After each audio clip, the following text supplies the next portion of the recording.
शङ्कराचार्यमध्यमामस्मदाचार्यपर्यन्तां वन्दे गुरुपरम्परां श्रुतिस्मृतिपुराणानामालयं करुणालयं नमामि भगवत्पादं शङ्करं लोकशङ्करं शङ्करं शङ्कराचार्यं केशवं बादरायणं सूत्रभाष्यकृतं वन्दे भगवन्तं पुनः पुनः ईश्वरो गुरुरात्मेति मूर्तिभेदविभागिने व्योमवद्व्याप्तदेहाय दक्षिणामूर्तये नमः।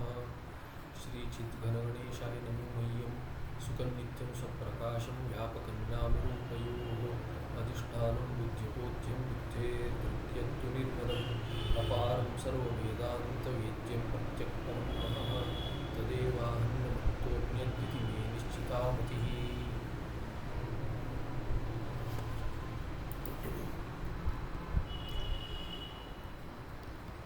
पिछले पाठ में हमने देखा कि तत्वदृष्टि आचार्य को पूछ रहे हैं कि प्रमाण में भी संशय और प्रमेय में भी संशय है।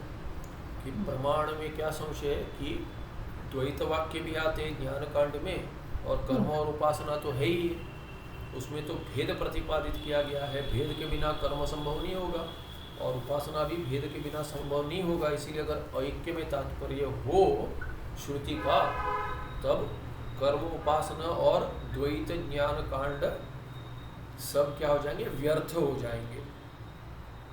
तो ये प्रमाणगत संशय था जो श्रवण से जाएगा। और जो प्रमेयगत संशय वो भी उठाया। क्या प्रमेयगत संशय था कि मैं जीव जो हो अल्पज्ञ इत्यादि, अल्पशक्तिमान, संसारी, दुखी,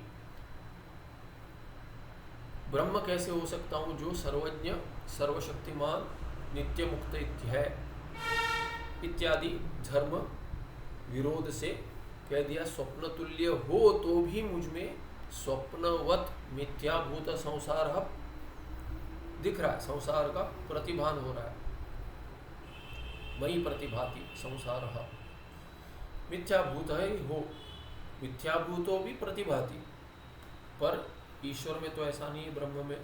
इसीलिए भी भेद होगा, ये प्रमेयगत संशय हो गया। तो उसके लिए क्या किया उन्होंने कि जब तक समझ में नहीं आए भिन्न भिन्न प्रक्रिया से समझाएंगे। इसीलिए क्या कर रहे हैं अभी उन्होंने पंचदशी अंतर्गत जो प्रक्रिया है उसको लेकर कहा कि जैसे आकाश में घटाकाश, जलाकाश, मेघाकाश, महाकाश ऐसे भेद होता है, वैसे भी चतुर्विध उपाधियों को लेकर चैतन्य में भी चतुर्विध भेद होता है। कूटस्थ, जीव, ईश्वर, ब्रह्म ऐसे। उसके बाद घटाकाश समझाया है। वो क्या है कि जितना जल घट को पूर्ण कर दे, उतने जल लाने के लिए, उतना जल लाने के लिए जितना अवकाश देने वाला आकाश चाहिए, उस आकाश को घटाकाश कह दिया। फिर कहा जलाकाश क्या है, जलपूर्ण घट जो है उसके अंदर नक्षत्रादि सहित जो आकाश है जिसका प्रतिबिंब होता है, आकाश का प्रतिबिंब जिस जलपूर्ण घट में होता है, तादृश आकाश प्रतिबिंब घटाकाश च इति उभयं मिलित्वा। केवल घटाकाश नहीं, उसके साथ उसमें आकाश में जो जो पदार्थ विद्यमान है, नक्षत्र, तारे इत्यादि, चंद्र, उनको सब मिलाकर जो प्रतिबिंब हो रहा है आकाश का जल में। किस जल में? जल जो घट में पूर्ण है, जल जो पूर्ण है घट में, उसको घटाकाश के साथ लेकर जलाकाश ऐसे संज्ञा दी है। तो उस पर एक टिप्पण था, हमने नहीं देखा था। ये टिप्पण यहाँ पे दूसरा टिप्पण जो है, जल तादृश आकाश प्रतिबिंब कि नक्षत्र सहित, नक्षत्रादि सहित जो आकाश का प्रतिबिंब है, उस प्रतिबिंब को घटाकाश को लेकर जलाकाश कह दिया।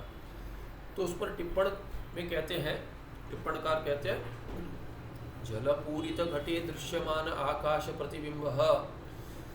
जलपूरित घट में जो जल से पूर्ण घट है, उस घट में जो दिख रहा है, दृश्यमान शानचन जो दिख रहा है, क्या दिख रहा है? आकाश का प्रतिबिंब दिख रहा है। अभी किस आकाश का प्रतिबिंब दिख रहा है? तो आकाश तो पहले घटाकाश का विवरण कर दिया, इसीलिए ऐसी शंका न हो कि उस घटाकाश की बात करें। इसीलिए क्या कहते हैं, घटांतरवर्ती आकाश प्रतिबिंब इति शंका व्यावृत्तये, कि जो दिख रहा है आकाश का प्रतिबिंब, वो आकाश जलपूरित घट में उसी घट के अंदर जो आकाश है उसका प्रतिबिंब तो नहीं है। ऐसी शंका निवारण करने के लिए क्या कह दिया, नक्षत्रादि सहित इति आकाश विशेषण। नक्षत्रादि सहित इसलिए कहा क्योंकि आकाश घट के अंदर जो है उसका प्रतिबिंब उस घट में जो जल है उसमें वो नहीं लेना है, किंतु जो आकाश है जिसमें नक्षत्र दिख रहे हैं, नक्षत्र का जो आधार बन रहा है, अवकाश दे रहा है, उसका प्रतिबिंब हो रहा है। कहाँ हो रहा है, जल में हो रहा है जो घट के अंदर विद्यमान है।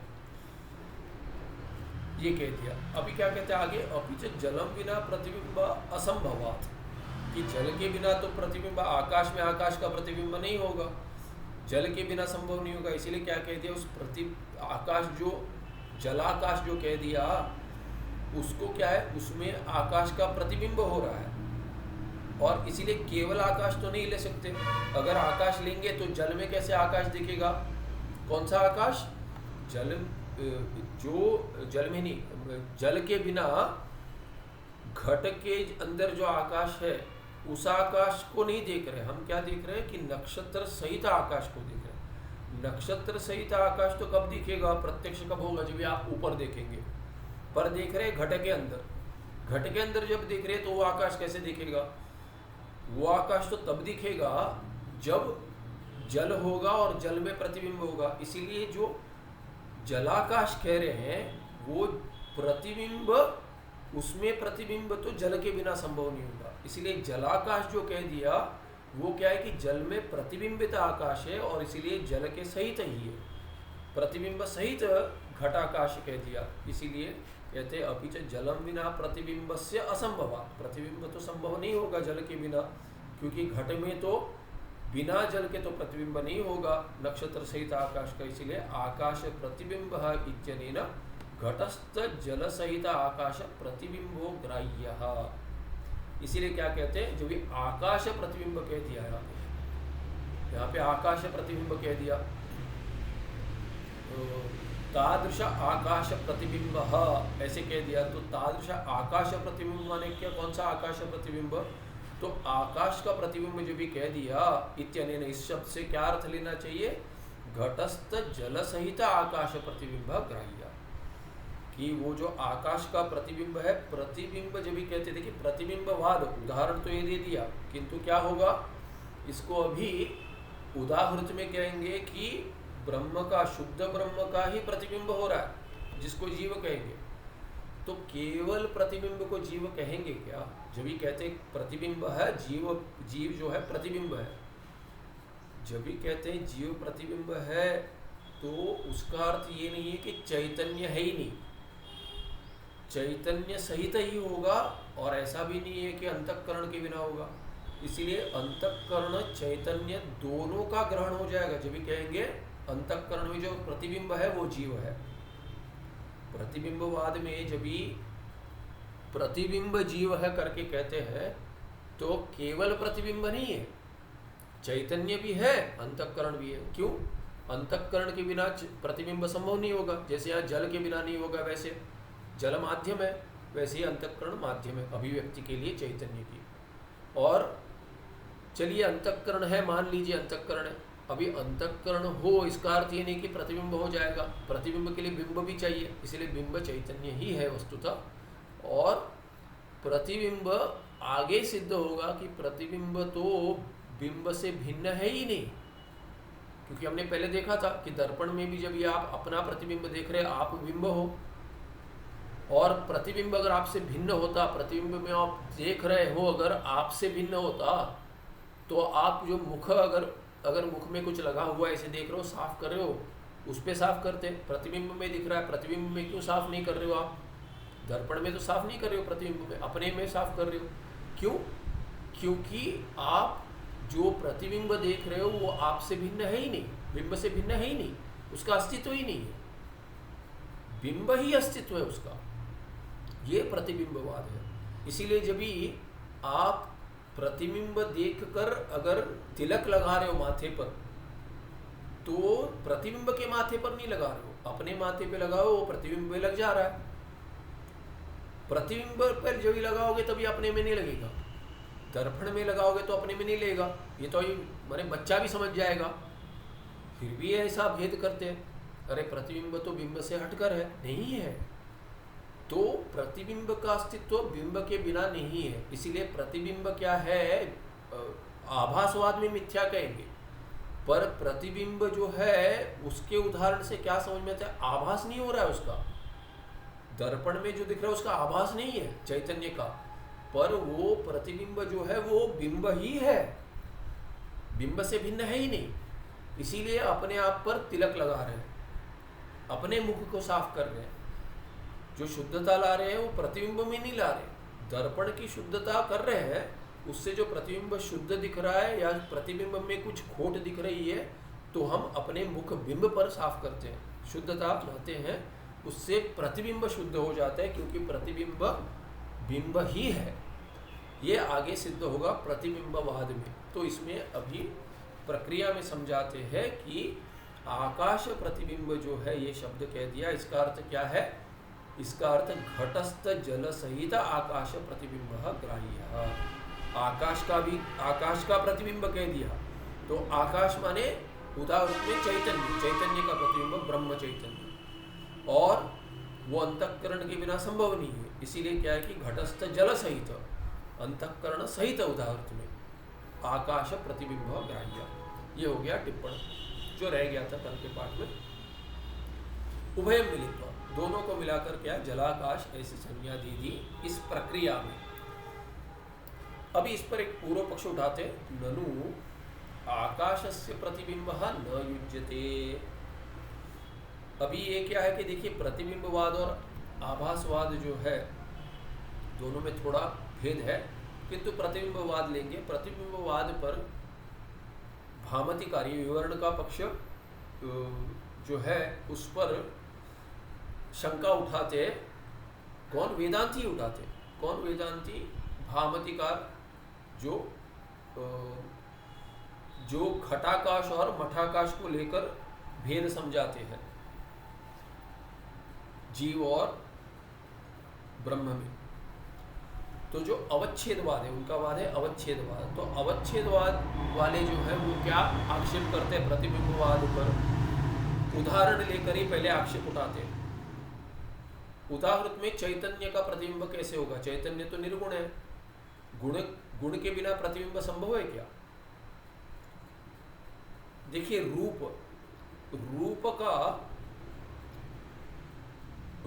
जो है, रूप किस में रहेगा? द्रव्य में रहेगा। द्रव्य में रूप गुण है। जिन्होंने तर्क का अभ्यास किया उनको ये संज्ञा पारिभाषिक शब्द जो समझ में आ जाएगा। नहीं तो भी क्या है कि देखिए, अगर अभी मैं अपना मुख देख रहा हूँ, कपड़ा सही है, कपड़ा भी है, अभी गेरू रंग ले लिया है, तो अभी देख रहे हैं कषाय वस्त्र भी दिख रहा है। अभी वस्त्र द्रव्य है, वस्त्र में कषाय रंग है, तो एक कषाय रंग जो है उसका भी प्रतिबिंब दर्पण में हो रहा है। तो जो प्रतिबिंब है वो कैसे प्रतिबिंब संभव है? द्रव्य का, कपड़े का प्रतिबिंब। अगर कपड़े में रंग ही नहीं होता, रूप रंग होता ही नहीं, ऐसा सोचिए कि रंग रहित है। रंग रहित माने कैसे होगा? कल्पना भी नहीं कर सकते। अगर कहेंगे श्वेत है, श्वेत भी रंग हो गया, पहले श्वेत था बाद में कषाय हो गया, तो कषाय प्रतिबिंबित हो रहा है, श्वेत भी प्रतिबिंबित हो रहा था। किंतु सोचिए कि निर्गुण, निरूप, रूप नहीं, रूप रहित, निरूप माने रूप रहित, निरपूर्वक रूप क्या हो जाएगा? निरूप हो जाएगा।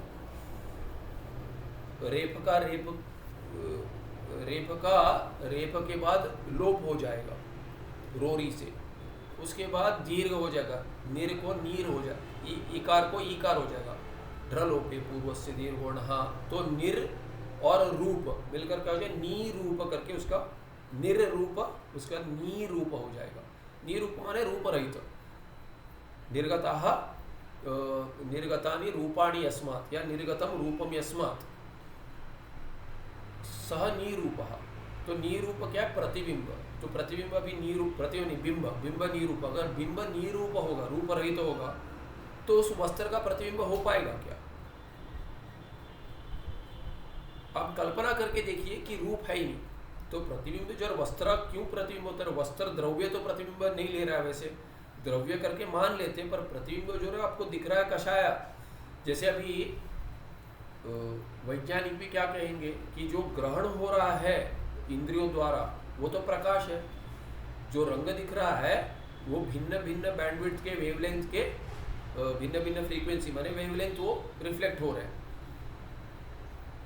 तो घट नील क्यों दिख रहा है या पीत क्यों दिख रहा है या रक्त क्यों दिख रहा है? क्योंकि घट क्या है, द्रव्य क्या है, जो प्रकाश में भिन्न भिन्न वेवलेंथ है उसको उसका ग्रहण कर ले, एब्जॉर्ब कर रहा है, और जो बचा है वो रिफ्लेक्ट हो रहा है और वो देख रहे हैं। तो रक्त वर्ण जो रक्त घट है वो क्यों दिख रहा है?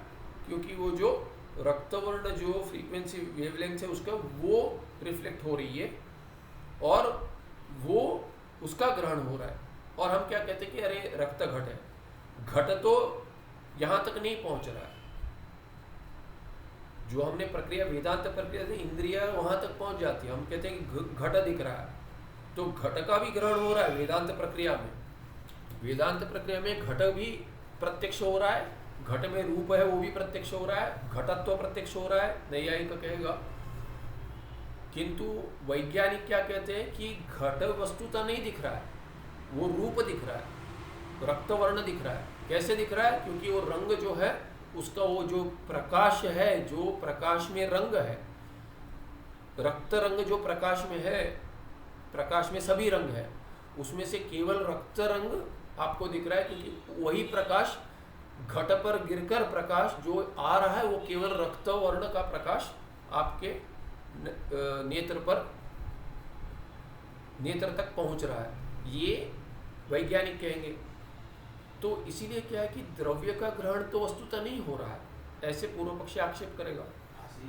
तो आपको ग्रहण क्या हो रहा है? रक्त वर्ण का ग्रहण हो रहा है, तो गुण का ग्रहण हो रहा है। तो इसीलिए पूर्व पक्षी आक्षेप करता है आकाश तो रूप रहित है। और उदाहृत में आप ब्रह्म का उदाहरण देंगे क्या? उदाहरण को लेकर ब्रह्म समझाएंगे कि ब्रह्म का प्रतिबिंब हो रहा है जीव के रूप में। अरे ब्रह्म तो निर्गुण ब्रह्म है, शास्त्र में आप ही वेदांती कहते हैं कि निर्गुण ब्रह्म है, श्रुति में निर्गुण ब्रह्म प्रतिपादित है। निर्गुण ब्रह्म का अंतःकरण में कैसे प्रतिबिंब होगा?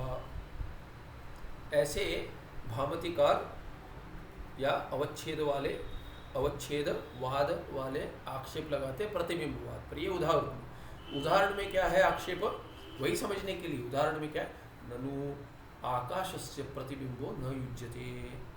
ये तो युक्ति सिद्ध नहीं है कि आकाश का प्रतिबिंब हो रहा है। आप कह रहे, आपने कह दिया कि आकाश प्रतिबिंब। अरे आकाश प्रतिबिंब कैसे होगा? आकाश में तो रूप है ही नहीं।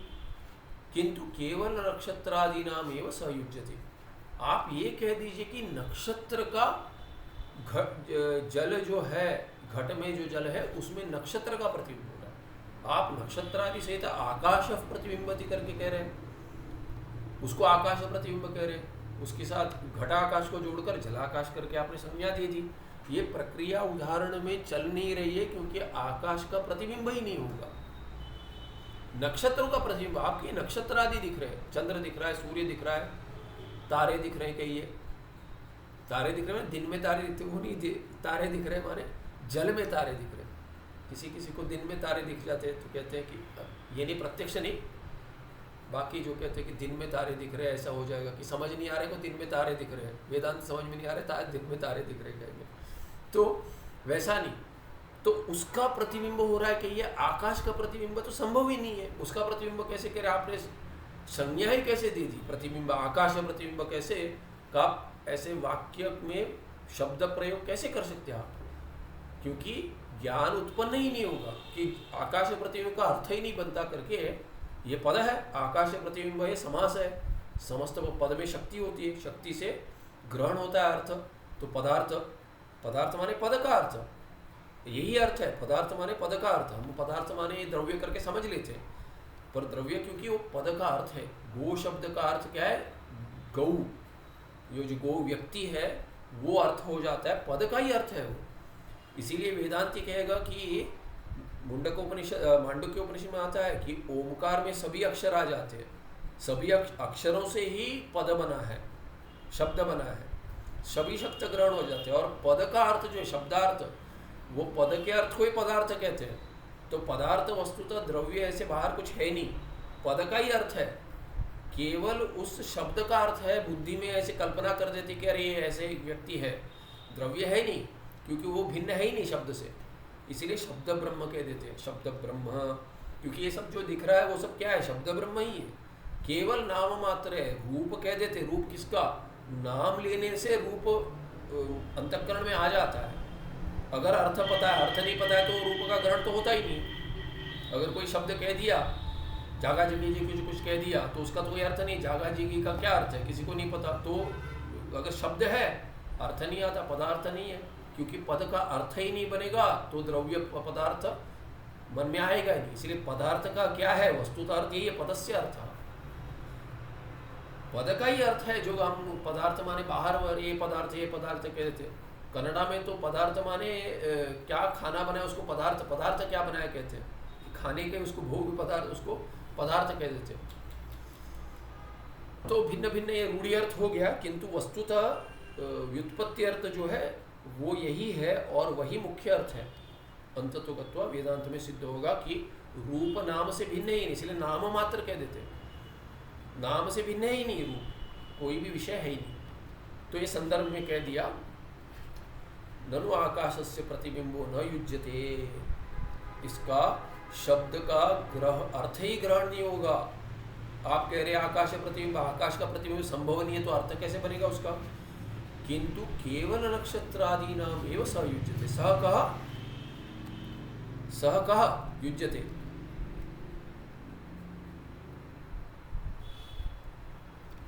यहाँ पे स्क्रीन दिख रहा है, सह कहा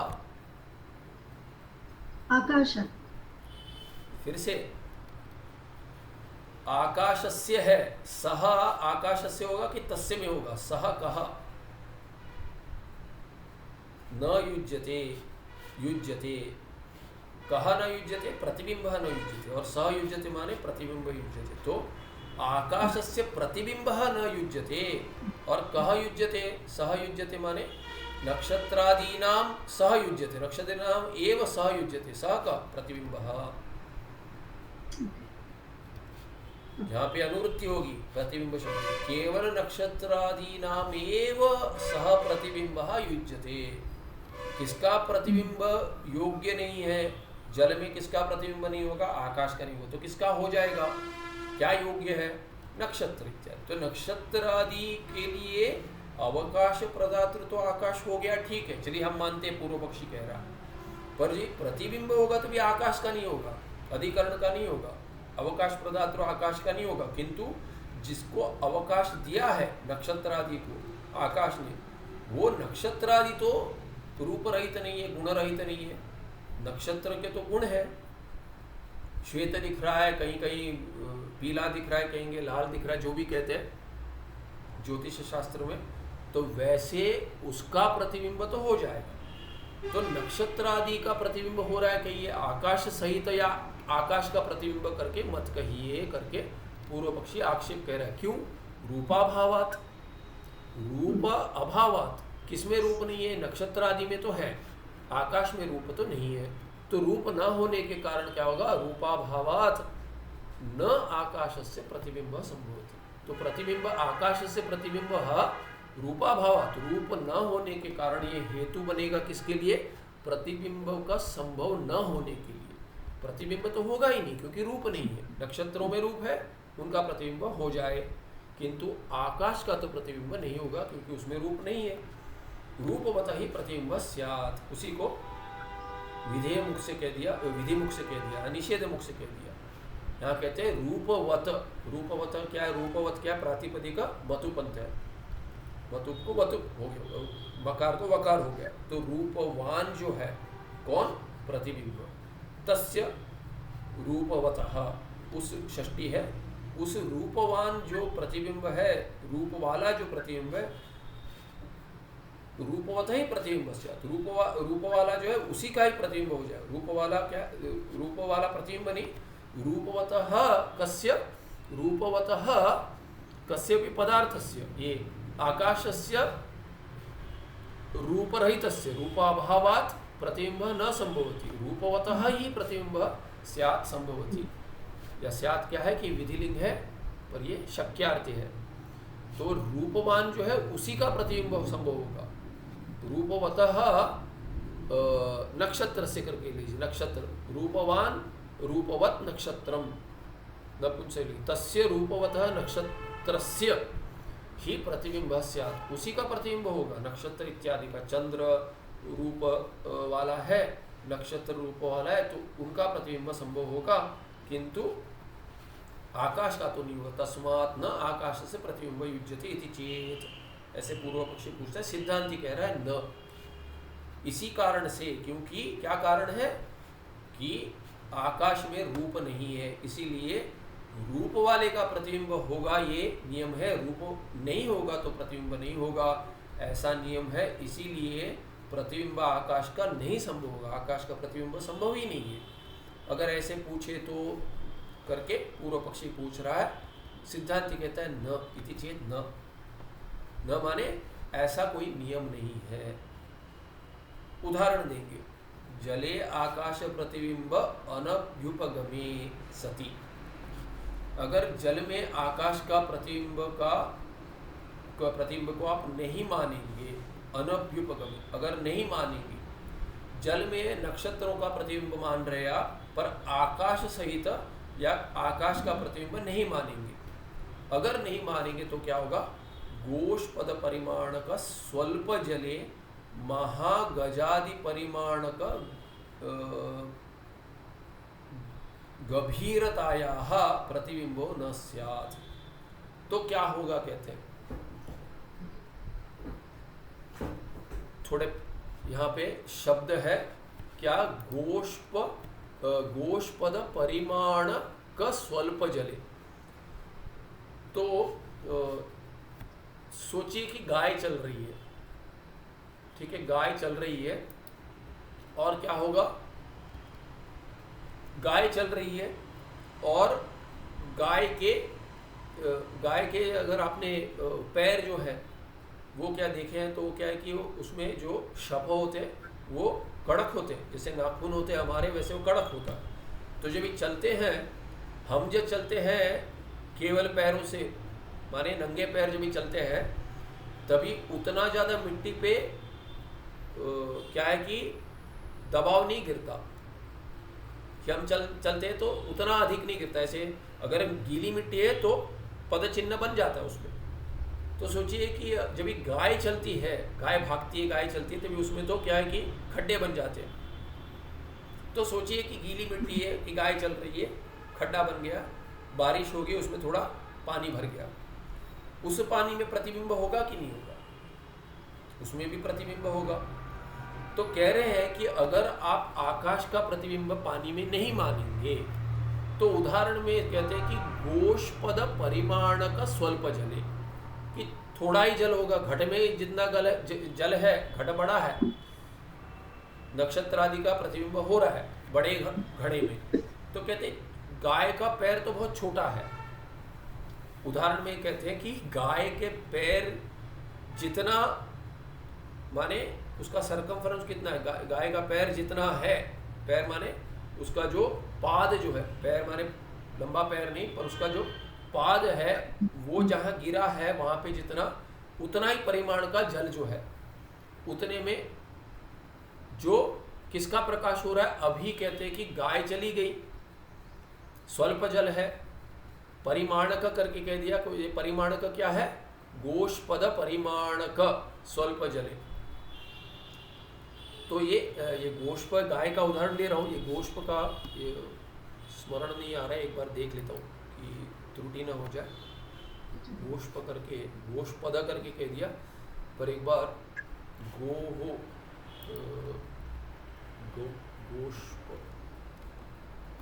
गोष्पद, तो गोष्पद एक बार ठीक है कि नहीं देख लेते हैं। हाँ ठीक है ये गोष्पद, हाँ, तो गोष्पद माने उतना ही कि माने बहुत ही छोटा है, उतने पानी में गोष्पद। अभी ये भी देखिए कल समझाया था कि ये गोष्पद परिमाणक, परिमाण माने मान धातु है, परिपूर्वक मान, तो ये रेख की वजह से नकार को नत्वम हो गया, परिमाण बन गया। परिमाण माने उतना, उतना ही माने ये मापक, माप है। किसका मापक है ये? कि उतनी ही जगह, जगह का मापक। कितनी जगह? जितना एक गाय के का पैर, गाय का पद जो है, पद चिन्ह, पद चिन्ह बन गया, तो उतनी ही जगह जिस जल के लिए, स्वल्प जल के लिए, उसको क्या कहेंगे?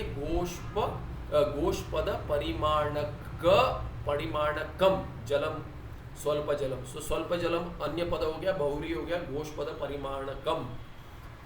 फिर उसमें कर्मधारय करेंगे, गोष्पद परिमाणक स्वल्प जलम तस्मिन, तस्मिन गोष्पद परिमाणक स्वल्प जले। कि थोड़े से जल में, कितना थोड़ा सा जल माने उतना जल जो उस मिट्टी में जहाँ पे पद चिन्ह बना है गाय का, उतने में अभी जल है, थोड़ी बारिश होगी, जल है वहाँ पे, उतना ही जल बचा है, बाकी सब जल नहीं है। केवल गाय का के पद चिन्ह में जितना आता है उतना जल है वहाँ पे, उतना खड्डा बना है, उसमें जल है। अभी सोचिए कि वहाँ से एक हाथी जा रहा है बगल में से, और आप नीचे देख रहे हैं, उस गड्ढे में देख रहे हैं, उस गड्ढे में जहाँ पे गाय का पैर पड़ा है, इसीलिए गड्ढा बना है, उतना ही है छोटा, उसमें स्वल्प जल है, थोड़ा सा जल है। उसमें हाथी का प्रतिबिंब होगा कि नहीं होगा? हाथी का प्रतिबिंब होगा क्या जल में? जल में हाथी का प्रतिबिंब दिखेगा। थोड़ा सा जल है, हाथी इतना बड़ा है, और जल कितना है? जल तो गाय के पैर पद चिन्ह जितना है उतना ही जल है। उसमें उतने छोटे, गाय तो छोटी है, उसका पैर और छोटा है, उसके पाद जो है, पद चिन्ह है, उससे भी छोटा है, उसमें इतने बड़े हाथी का प्रतिबिंब कैसे हो जाएगा? ऐसे सिद्धांती पूर्व पक्षी को पूछ रहा है कि आप अगर ऐसे आक्षेप करेंगे, क्या आक्षेप कर रहे हैं? अरे आकाश तो नहीं दिखेगा, एक तो निरूप है, आकाश इतना बड़ा है, उसमें रूप नहीं है, ऐसा आपने हेतु दिया। पर आपके चिंता में ये भी विषय आना चाहिए कि इतने बड़े आकाश का इतने छोटे से घड़े में जल है, उसमें कैसे प्रतिबिंब होगा? ऐसा ही प्रश्न हो गया आपका, करके कह रहे हैं कि इतना बड़ा हाथी जो है उसका प्रतिबिंब कैसे हो पाएगा इतने छोटे से जल में? इस उदाहरण से समझा रहे कि विचार में क्या त्रुटि है, कि क्या दोष है, दिखा रहे कि अगर आप नहीं मानेंगे जले आकाश प्रतिबिंब अनभ्युपगमे सती, अगर आप जल में आकाश का प्रतिबिंब नहीं मानेंगे, केवल नक्षत्र आदि का मानेंगे, तो क्या होगा कि ये गोपद जितनी जगह में, उतने देश में जो थोड़ा सा जल है, उसमें इतने बड़े गज आदि, अश्व इत्यादि जोड़ दीजिए, महागज, छोटा सा नहीं, बहुत बड़ा है, छोटा बछड़ा नहीं है, बहुत बड़ा हाथी है, जंगली हाथी है, वो जा रहा है, महागजादि, उसके साथ बाकी भी सपरिवार जा रहा है, या बाकी भी प्राणी है, उनके परिमाण का, उनके महागजादि परिमाण का गंभीरताया, उतने बड़े बड़े हाथी के आकार का, और उससे भी बड़े सोच लीजिए पर्वत इत्यादि, गंभीरताया कि उतने लंबे है और उतने चौड़े है, ऐसे वाले जो गंभीर प्राणी इत्यादि है, गजा आकार उतने बड़े बड़े, उनका प्रतिबिंब न स्यात्, कुत्र न स्यात्? गोष्पद परिमाणक स्वल्प जले, थोड़े से जल में जो गाय के पदचिन्ह से गड्ढा बना है, उस जल में उनका प्रतिबिंब नहीं हो पाएगा। आप तो मान रहे हो कि नक्षत्र आदि का प्रतिबिंब हो जाएगा, नक्षत्र तो छोटे दिख रहे हैं, दूर है बहुत, इसलिए छोटे दिख रहे हैं। एक एक सूर्य को नक्षत्र मानते हैं, इसमें भी वैज्ञानिक कहते हैं नक्षत्र है, सूर्य भी it's a star, sun is a star. तो आपको सूर्य तो बहुत बड़ा दिख रहा है, नक्षत्र छोटे दिख रहे हैं, नक्षत्र उनसे भी बड़े हैं, पर उनका भी अगर आप मान रहे हो कि प्रतिबिंब होगा, आकाश का नहीं होगा क्योंकि रूप नहीं है, तो आपको ये भी समझना पड़ेगा कि जो छोटे से जल में हाथी इत्यादि पर्वत इत्यादियों का जो प्रतिबिंब हो रहा है वो नहीं हो पाएगा। क्यों नहीं हो पाएगा? तो कहते हैं, सिद्धांति समझाता है वो नहीं हो पाएगा। पूर्व पक्षी उससे क्यों नहीं हो पाएगा? तथा उपलभ्यमानत्वाद आकाश प्रतिबिंब अंगीकार्य है वो। अगर आप नहीं मानेंगे तो बड़े बड़े बड़े इनका बड़ा बड़ा जो हाथी इत्यादि जो बड़े हैं, बहुत बड़े हैं, उनका भी प्रतिबिंब छोटे सी जगह में छोटे से जल में हो रहा है। इसलिए हो रहा है क्योंकि प्रतिबिंब के लिए भी अवकाश तो चाहिए। अवकाश प्रदातृ आकाश, अभी प्रतिबिंब को भी लिए अवकाश चाहिए, उसके लिए भी आकाश मानना ही पड़ेगा। और वो कौन सा आकाश? आपको प्रतिबिंबित आकाश मानना पड़ेगा। उसी में महागजादि का प्रतिबिंब हो रहा है। तो कहते हैं तथा उपलभ्यमानत्वात्, उपलब्धि हो रही है आपको, उसका प्रत्यक्ष हो रहा है कि प्रतिबिंब दिख रहा है गजादि का, इसलिए आकाश प्रतिबिंब अंगीकार्य एव। आपको मानना पड़ेगा कि आकाश दिख रहा है। बिना आकाश के तो जिस आकाश में गज है वो गज हो जाएगा और आकाश नहीं होगा तो संभव नहीं होगा, क्योंकि प्रतिबिंब के लिए जगह देने वाला भी आकाश ही है। जल में, छोटे से जल में भी बड़े हाथी को अगर अवकाश मिल रहा है प्रतिबिंब के लिए, तो उस छोटे जल में भी जिस बड़े हाथी का प्रतिबिंब हो रहा है, उस बड़े हाथी को जिस आकाश ने अवकाश दिया है उसका भी प्रतिबिंब मानना पड़ेगा। ये समझना चाहिए। उसका विश्लेषण नहीं दिया है हेतु के बाद, पर ये समझिए कि क्योंकि गजादि का प्रतिबिंब हो रहा है, उस प्रतिबिंब को भी अवकाश आकाश ही देगा, और प्रतिबिंब बिंबित गजादि को अवकाश प्रतिबिंबित आकाश देगा। इसीलिए वो आकाश का भी प्रतिबिंब मानना पड़ेगा। पूर्व पक्षी कहता है मैंने हेतु तो दूसरा दिया था, आप ये बड़ा आकार इत्यादि लेकर क्यों समझा रहे हो? मैंने क्या हेतु दिया था?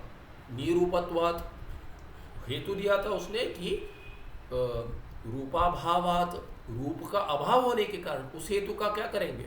तो सिद्धांति कहता है न च निरूप पदार्थ प्रतिबिंबो नास्ति इति वाच्यम। ऐसा नियम मत बना के कहिए। पूर्व पक्षी ने जो कहा था निरूप पदार्थ, निरूप माने रूप रहित पदार्थ का प्रतिबिंब, निरूपस्य पदार्थस्य प्रतिबिंब नास्ति, ऐसे अगर पूर्व पक्षी ने कहा ऐसा नहीं होता प्रतिबिंब रूप रहित पदार्थ का, इति न च वाच्यम, ऐसे अन्वय होगा, इति न वाच्यम, ऐसे आपको नहीं कहना चाहिए करके सिद्धांति कह रहा। क्यों नहीं कहना चाहिए? ये हेतु ठीक नहीं कह रहे। क्यों ठीक नहीं है? तो कहते हैं निरूपस्यापि शब्दस्य प्रति निदर्शनात्। तो कहते हैं कि प्रतिध्वनि, क्या कहते हैं, प्रतिध्वनि दर्शनात्। पता नहीं मैंने पहले क्या पढ़ा कि निरूपस्यापि शब्दस्य प्रतिध्वनि दर्शनात्। तो कहते थे कि आप तो रूप को लेकर प्रतिबिंब दिख रहा है दर्पण में, दर्पण को छोड़ दीजिए, हम तो दर्पण का उदाहरण दे रहे हैं। जैसे कहते कि दर्शन हो रहा है तो इंद्रिय ग्राह्य उपलक्षण है उसका। प्रतिबिंब तो शब्द का भी होता है, उसको प्रतिध्वनि कहते हैं। प्रतिध्वनि क्या है? इको कहते हैं। What is an echo? Echo क्या है? प्रतिबिंब ही है। रूप के लिए शब्द होता है प्रतिबिंब करके, कि जो प्रकाश है, जो इंद्रिय ग्राह्य चक्षुर इंद्रिय ग्राह्य है, उसके लिए अगर कुछ इंद्रिय में, चक्षुर इंद्रिय में कहीं जाकर आ रहा है, माने किसी दूसरे पदार्थ का किसी में दिखना चक्षुर इंद्रिय द्वारा, उसको प्रतिबिंब कहते हैं। पर किसी शब्द का सीधे कान में नहीं आना, पर कहीं टकरा कर आना, या कहीं और बन रहा है और कहीं जाकर किसी और जगह से सुनाई देता है। शब्द बना कहीं और, वहां से नहीं सुनाई दिया, पर क्या हो गया, वो टकरा कर, पर्वत से टकरा कर आ गया और वो सुनाई दे रहा है। उसको क्या कहेंगे? प्रतिध्वनि, इको कहेंगे अंग्रेजी में, आंग्ल भाषा में। वो संभव है कि नहीं? सिद्धांति पूछ रहा है पूर्व पक्षी कहता है हाँ सुनाई देता है, प्रत्यक्ष है। तो केवल आपको चक्षुर इंद्रिय द्वारा प्रत्यक्ष नहीं हो रहा। प्रत्यक्ष क्या कहते हैं? प्रत्यक्ष माने इंद्रिय द्वारा हो रहा है। तार्किक कहेगा उसको ही, तार्किक को ही समझा रहे कि तार्किक को कह रहे हैं कि सुनाई देता है वो भी प्रत्यक्ष ही है ना। और आपको क्या है कि शब्द नहीं सुनाई दे रहा है, शब्द की प्रतिध्वनि सुनाई दे रही है कि कहीं जाकर आ गया कि सीधे सुनाई दे रहा है। कोई कहते हैं घंटी बज रही है वहां पे गंगा पार, सुनाई दे रहा है यहाँ से। क्यों? क्योंकि यहाँ टकरा कर आ गया शब्द। वहां पे तो खिड़कियां बंद कर दी, पर यहाँ से सुनाई दे रहा है। यहाँ से कुछ खिड़कियां, अभी मैंने कहा था कि यहाँ पे बहुत पथ के बगल में ही हूँ मैं, रास्ते के बगल में बहुत शोर है। मैंने अपने 48 वर्षों में ऐसा 24 घंटा जो ट्रैफिक चलता है, हॉर्न बजते रहता है रात भर भी, ऐसे कहीं नहीं देखा। सोचता था कि वसई में जहाँ रहता था घर में, वहाँ नीचे बच्चे खेलते, शोर है। कोई पूछता था कि क्या घूमने गए हो, कभी भी फ़ोन पे बात करते हो बच्चे खेल, आवाज़ आता। बोला कि मैं घर पर ही हूँ, पहले माले पर नीचे बच्चे खेल रहे हैं, हमारे यहाँ ही खेलते हैं, और बच्चे तो शोर करेंगे ही। तो इसीलिए क्या पूज्य स्वामी जी कहते हैं स्पिरिचुअल रोमांटिसिज्म। कोई कहता है ये शोर है, मैं जाऊँगा हिमालय में। अरे कौन से हिमालय में जाओगे? आज की तारीख में हिमालय पूरा भर गया। Rishikesh is foothills of Himalaya. Rishikesh में जाएंगे, शोर नहीं है। देखिए उससे कितना गुना करके सोच नहीं सकते, उतनी आवाज़ आती है, रात भर आती है। दिन भर तो आती है, रात भर आती है। छोटा सा रास्ता है, मेन रोड है, पर उसके बगल में ही प्रारब्ध से कोष्ठ मिला है, रूम मिला है। तो आपका भी प्रारब्ध है, समष्टि प्रारब्ध है, आपका भी जुड़ा हुआ है कि आपको शोर में सुनना पड़ता है। कल लघु पाठ आरंभ किया, आगे बढ़ाया, तो वहाँ पे कहते कि your room is very noisy. फिर हाँ, यही प्रारब्ध है कि वहाँ से भागाना चाहता था, यहाँ पे उससे अधिक मिल रहा है, तो थोड़ी तितिक्षा अधिक हो जाएगी। पूज्य स्वामी जी क्या कहते थे कि स्पिरिचुअल रोमांटिसिज्म। क्यों? क्योंकि अरे एकांत में जाऊँगा, गीता 6वां अध्याय में आता है, अकेले रहना चाहिए, ध्यान करेंगे, ये करेंगे। ऋषिकेश में शोर है, और ऊपर चले गए, अरे उत्तरकाशी जाएंगे, वहाँ पे नहीं होगा, वहाँ पे भी है। गंगोत्री जाएंगे, अरे वहाँ पे भी है, कहीं वहाँ पे भी भीड़ है। तो गौमुख जाएंगे, ठीक है आज नहीं है, पर गौमुख में जाके बैठ गए, फिर क्या होगा कि यहाँ पे कांवड़ कहते हैं, जिनको पता है, पानी अपने गांव से लेकर, गांव में जो मंदिर है उनका सीज़न आता है कांवड़ करके, थोड़े बारिश के थोड़े आसपास अगस्त महीने के पास आता है। तो बहुत दूर से कहीं कहीं के कोई राज्य से आ जाते हैं। तो क्या कहते हैं कि श्रद्धा से अपने यहाँ जो शिव जी है उनको जल चढ़ाएंगे। कौन सा? गंगोत्री का जल चढ़ाएंगे, गौमुख का जल चढ़ाएंगे। वहाँ जाकर जल लेकर पैदल जाते हैं घर, आते भी पैदल है बहुत सारे, और महीनों तक चलते हैं, और भीड़ होती है। वो जल ले जाकर अपने गांव के मंदिर में शिव जी को चढ़ाते हैं, यहाँ का जल, गंगा जी का, भागीरथी जी का। तो गौमुख जाकर भी नहीं होगा, तो क्या होता है, कोई जंगल में चला गया, कहता है कि अरे शोर यहाँ वहाँ है, वो नहीं चाहिए, शब्द बहुत होता है, ध्यान नहीं कर पाते, और बहुत ही घने जंगल में अंदर जाकर ध्यान पे बैठ जाता है।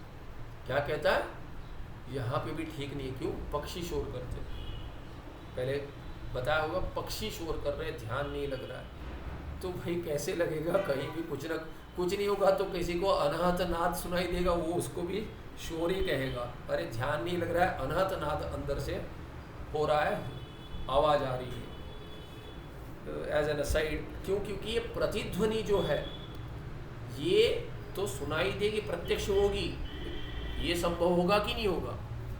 पूर्व पक्षी को सिद्धांति पूछता है, प्रतिध्वनि तो होती है, उसको प्रतिबिंब ही कहेंगे, शब्द का प्रतिबिंब को प्रतिध्वनि कहते हैं, शब्द के प्रतिबिंब को। तो अभी आप अगर कहेंगे कि जो रूप रहित है उसका प्रतिबिंब नहीं होगा। देखिए तर्क जिसने अभ्यास किया, तार्किक क्या कहते हैं ना, न्याय नैयायिक वैशेषिक, न्याय वैशेषिक, वो कहते हैं कि जिसमें रूप नहीं है उसका प्रत्यक्ष ही नहीं होगा। शब्द में रूप नहीं है, प्रत्यक्ष होता है। तो उद्भूत रूप इत्यादि की चर्चा करते हैं। तो ऐसे ही थोड़ा तर्क में उन्हीं की भाषा में उनको उत्तर देना पड़ता है। तो क्या कहते हैं कि देखिए शब्द में रूप है क्या? शब्द में रूप है? शब्द में तो रूप नहीं है, रूप में भी रूप नहीं है। शब्द में रूप नहीं है, आगे कहेंगे रूप में भी रूप नहीं है। क्यों? क्योंकि गुण में गुण नहीं रहेगा, द्रव्य में गुण रहता है। वस्त्र द्रव्य है, उसमें रूप करके एक गुण है। आकाश द्रव्य है, पदार्थ है, आकाश पदार्थ में गुण रहता है शब्द, पर शब्द प्रत्यक्ष हो रहा है, शब्द में तो रूप नहीं है। रूप प्रत्यक्ष हो रहा है, आप कहेंगे रूप प्रत्यक्ष है, आप कहते हैं तार्किक कहते हैं द्रव्य प्रत्यक्ष है। अरे रूप भी तो प्रत्यक्ष है। आप तो कह रहे हैं कि आकाश प्रत्यक्ष नहीं है, आकाश के अंतर्गत नक्षत्र प्रत्यक्ष है, क्योंकि नक्षत्रों में रूप है इसीलिए नक्षत्र प्रत्यक्ष है। अभी हम पूछेंगे आपको कि नक्षत्र में जो रूप है वो रूप प्रत्यक्ष है कि नहीं? रूप में तो रूप नहीं है, वो कैसे प्रत्यक्ष हो रहा है? कपड़ा प्रत्यक्ष हो रहा है, वस्त्र, क्योंकि वस्त्र में रूप है, पर वस्त्र में जो रूप है वो भी प्रत्यक्ष है। कषाय वस्त्र में कषाय वस्त्र प्रत्यक्ष क्यों हो रहा है? आप कह रहे हैं क्योंकि वस्त्र प्रत्यक्ष हो रहा है, कषाय है, उसमें रूप है, गुण है। आपको सिद्धांति पूछ रहा है पूर्व पक्षी को कि उसमें जो कषाय है वो प्रत्यक्ष है कि नहीं, रंग। अगर वो प्रत्यक्ष है तो वो क्यों प्रत्यक्ष हो रहा है? उसमें रूप है क्या? रूप में रूप नहीं होगा, गुण में गुण नहीं होगा। गुणे गुणस्य अनंगीकारात्, गुण में गुण को मानते नहीं है आप, और आपके रूप प्रत्यक्ष आप मानना पड़ेगा आपको। रूप रहित रूप का कैसे प्रत्यक्ष हो गया? शब्द जो रूप रहित है उसका प्रत्यक्ष कैसे हो गया? प्रतिध्वनि कैसे प्रत्यक्ष हो गई? शब्द ही प्रतिध्वनि करके कह रहे उसका प्रतिबिंब हो सकता है, तो प्रत्यक्ष की बात भिन्न है। यहाँ पे प्रतिबिंब का चल रहा है, की चर्चा चल रही है, तो उसमें भी आक्षेप आएगा, प्रत्यक्ष में भी आक्षेप आएगा, उसका भी समाधान देंगे। तो अभी पूर्व पक्षी कह रहा है प्रतिबिंब संभव नहीं है, इसीलिए प्रतिध्वनि का उदाहरण दिया, शब्द का उदाहरण नहीं दिया, शब्द के प्रतिध्वनि का दिया, क्योंकि प्रतिबिंब रूप रहित वस्तु का रूप रहित का नहीं होता करके कह दिया पदार्थ का। तो अभी सिद्धांति ने उदाहरण दे दिया कि शब्द की प्रतिध्वनि जो हो रही है वो सुनाई दे रही है, तो शब्द का प्रतिबिंब हो रहा है। क्यों हो रहा है? रूप रहित है फिर भी क्यों हो रहा है? आपको मानना पड़ेगा कि रूप रहित का होता है, ऐसा नियम है ही नहीं। इसीलिए निरूप पदार्थ प्रतिबिंब नास्ति इति न च वाच्यम। क्यों? उदाहरण क्या है? निरूपस्यापि शब्दस्य, शब्द जो रूप रहित है उसका प्रतिध्वनि दर्शनात्, उसके और दर्शन कह दिया, दर्शन माने प्रत्यक्ष हो रहा है, प्रतिध्वनि का प्रत्यक्ष हो रहा है। सच प्रतिध्वनि शब्द से प्रतिबिंब है ये, और क्या है वो? प्रतिध्वनि शब्द का प्रतिबिंब ही है। तो कैसे कहेंगे आप कि रूप रहित शब्द का प्रतिबिंब नहीं हो पाएगा? होता तो है, दर्शनात्, प्रत्यक्ष है आपके लिए। तो इसीलिए प्रतिबिंब होता है शब्द का, किस शब्द का? जो रूप रहित है। इसीलिए प्रतिबिंब तो आकाश जो रूप रहित है उसका भी होगा उदाहरण में, और निर्गुण ब्रह्म का भी, रूप रहित ब्रह्म का भी प्रतिबिंब अंतःकरण में होगा। ऐसे सिद्धांति आगे सिद्ध कर देगा उदाहरण में। अब ये सिद्ध मान चलिए, तस्मात् निरूपस्य अपि आकाशस्य प्रतिबिंब युज्यते। इसीलिए आप ये नहीं कह सकते कि शब्द का जो रूप रहित है उसका प्रतिबिंब नहीं होगा, और उदाहरण में आत्मा जो रूप रहित है उसका प्रतिबिंब अंतःकरण में नहीं होगा करके नहीं कह सकते ब्रह्मात्मा का। आगे क्या है? तीसरा, जो चार में से तीसरा आकाश क्या है? मेघाकाश है। 175 में समझाते हैं, मेघ स्थित ये यावान आकाशो अवकाशम ददाति तावान आकाशः मेघ जले प्रतिबिंबित आकाशश्च इति उभयं मिलित्वा मेघाकाशः इति अभिधीयते। जैसे अभी घटाकाश कह दिया पहला, फिर जलाकाश कह दिया। जलाकाश क्या है? घट के अंदर जो आकाश है उसके साथ जो जल में नक्षत्र सहित आकाश का प्रतिबिंब हो रहा है उसको कह दिया जलाकाश। वैसे ही अभी समझिए मेघाकाश। मेघाकाश क्या है कि मेघ में भी जल है, बादल में। जैसे घट में जल था वैसे ही मेघ में भी जल है। जैसे घट के जल में आकाश का प्रतिबिंब हो रहा है वैसे ही मेघ जल में भी आकाश का प्रतिबिंब होगा। जैसे घट में जो आकाश था वो जल को अवकाश दे रहा था, घट जल को, वैसे ही मेघ में भी आकाश है जो मेघ में जितना जल है उसको अवकाश दे रहा है। इसीलिए क्या है कि अभी मेघाकाश क्या हो जाएगा? मेघ स्थित ये यावान। मेघ, अभी मेघ क्या है कि ये मेघ इसके लिए कह रहे हैं कि ये जो घट में जो जल है जितना जल ला रहे उसका तो परिमाण हो जाएगा। मेघ तो कितना दूर है, कितना बड़ा है, कुछ कल्पना नहीं है हमको। इसीलिए क्या कहते हैं कि मेघ जितना बड़ा है वो तो क्या है कि जलपूर्ण मेघ कहते हैं, वही जल है। माने जो दिख रहा है वो मेघ जो है उतना जो जल है उसका परिमाण तो नहीं कर सकते, इसीलिए मेघ जितना दिख रहा है वो सब जल ही समझ लीजिए। इसीलिए कहते हैं मेघ जितना बड़ा है, मेघ स्थित है ये कि मेघ उस बादल को रहने के लिए यावान आकाश, जितना आकाश अवकाशम ददाती, जो आकाश जितना अवकाश दे रहा है, जगह दे रहा है, उतने जगह आकाश को क्या कहेंगे, तावान आकाश, उतना आकाश एक अंश हो गया। मेघ जले, और मेघ में जल भी है, जलपूर्ण मेघ है, उस बादल में पानी भरा हुआ है, उस बादल में भी प्रतिबिंब होगा आकाश का। प्रतिबिंबिता आकाशश्च इति उभयम मिलित्वा, उसमें जो आकाश प्रतिबिंबित हो रहा है जल में, जो बादल में जल है, और क्या है कि बादल के रहने के लिए जितने आकाश जगह दे रहा है उतने जगह का आकाश जो है वो दोनों मिलकर उभयम मिलित्वा मेघाकाशे इति अभिधीयते। अब तक ठीक समझ आ गया कि क्या घटाकाश क्या है, जलाकाश क्या है, मेघाकाश क्या है। तो मेघ से, मेघ शब्द से मेघ जल ही ले लीजिए, क्योंकि जलाकाश कह दिया, घटाकाश नहीं किया, घटाकाश। और मेघ में जल है, जो जल है, मेघ माने वही बरसने वाला मेघ, ठीक है, पानी बरसाने वाला मेघ। ऐसे नहीं कि जो चला जाएगा और लग रहा है अरे गर्मी चली जाएगी, थोड़ा पानी बरसेगा और नहीं बरसा, वैसा वाला मेघ नहीं। तो वो मेघ कह रहे, अभी कल पानी बरसा था, थोड़ा ठंड है आज इसीलिए तो स्मरण है, इसीलिए कह दिया। तो मेघ जल में जो प्रतिबिंबित आकाश है और जितना आकाश मेघ के लिए जगह दे रहा है वो दोनों मिलकर क्या है, मेघ आकाश, ऐसी संज्ञा बना दी। ये तीसरा आकाश हो गया। उस पर अभी,